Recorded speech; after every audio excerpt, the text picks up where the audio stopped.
Good morning. You listen to FloorDaily.net, and I'm Kemp Harr. This morning, my guest is Thomas Baert, the CEO of CFL Firmfit. Thomas, how you doing?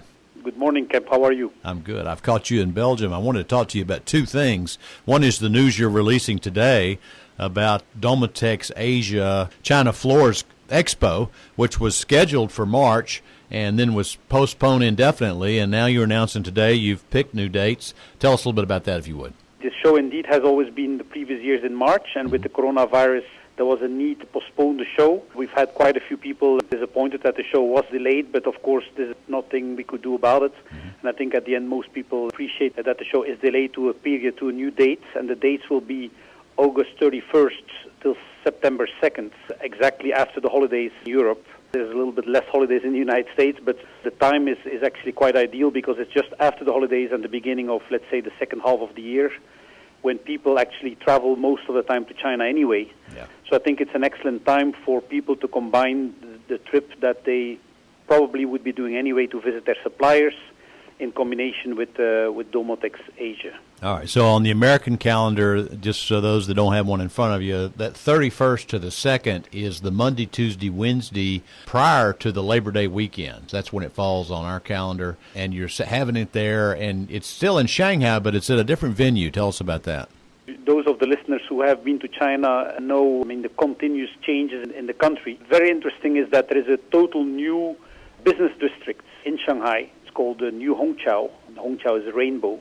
So it's a whole new business district on the other side of the city where they have built the largest exhibition grounds in the world, basically. It is very conveniently located, not far away from the city center.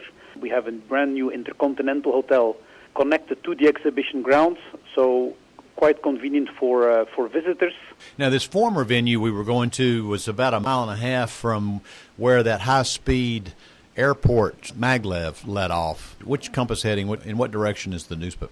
It is more on the west side of the city now, so it is very close to Hongqiao Airport. It's kind of the domestic airport. So what they're going to do now is notify all the exhibitors and see, hey, who's still in, and that's what they're going to work to do to move the show to a new location, right? They have started doing that just recently, and I think most people right now have already confirmed their attendance to the show. Good thing is that it is basically after the summer. We are pretty confident that at that time everything will be back to normal.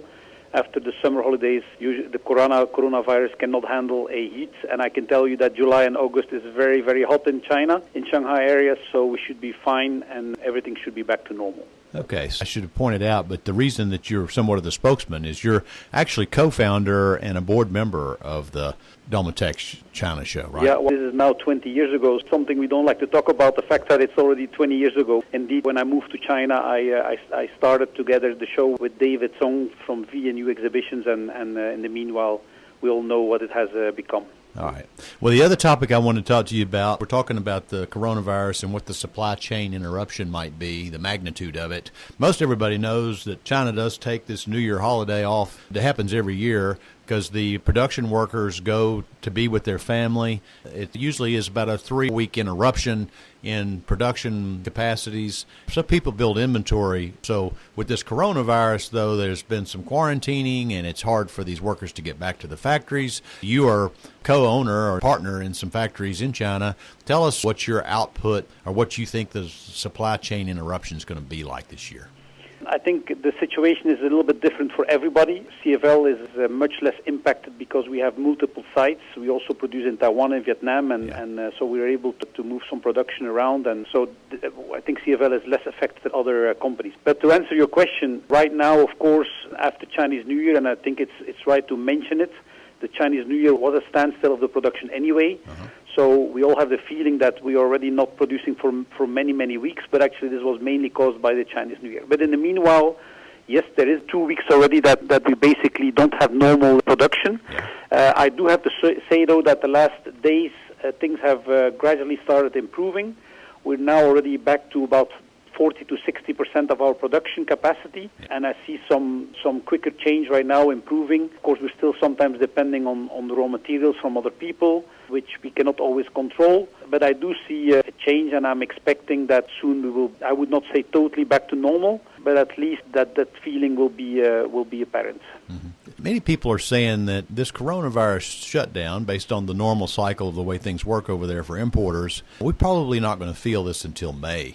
Would you say that's accurate? I think so. Most people still have some kind of inventory. An importer usually overstocks a little bit. But the reality is indeed that if this continues, that there will be disruption import channels. Yeah, we definitely cannot ignore the fact. So we'll see. I think it's important now that production can start again within a week to more massive production. Otherwise, I'm afraid indeed that with the delay, May will be the period when most disruption will be there in the United States. The people over there, since you talk to them every day, they're fairly optimistic, right? Well, I think there is a lot of opinions, of course, again, how China has been handling this coronavirus, and obviously it's not fun at all. And I mean, big respect from my side how our people and how all the people have handled that situation. There is some criticism regarding how quick the government was reacted to that, and I think that's everybody can have his own opinion about that. The reality is today is this handled extremely professional, that the Chinese people are willing to obey to these rules, which are very strict. And I think that is going to help them dramatically. So basically you can see now that there is more people coming out of the infection than going in. I'm following the figures every day, and I see now at least that finally there is some improvement. Of course, that doesn't mean that we should say that this whole situation is resolved. That's not what I'm saying. Yeah. But I do believe that we are on a trend gradually going back. Oh, that's good to hear. All right, so let's go back to the show for a quick second. So the dates, again, have been announced for the Domotex Asia China Floor Expo is going to be August 31st to September 2nd. Last question. It'll probably be less attended, wouldn't you say? Anticipate? I don't think so. I think actually in some way this is a good moment because new products can be launched second half of the year. Yeah. By then I think a lot of people will have a need to go back to China. Everybody, serious importer, actually goes to China at least once a year.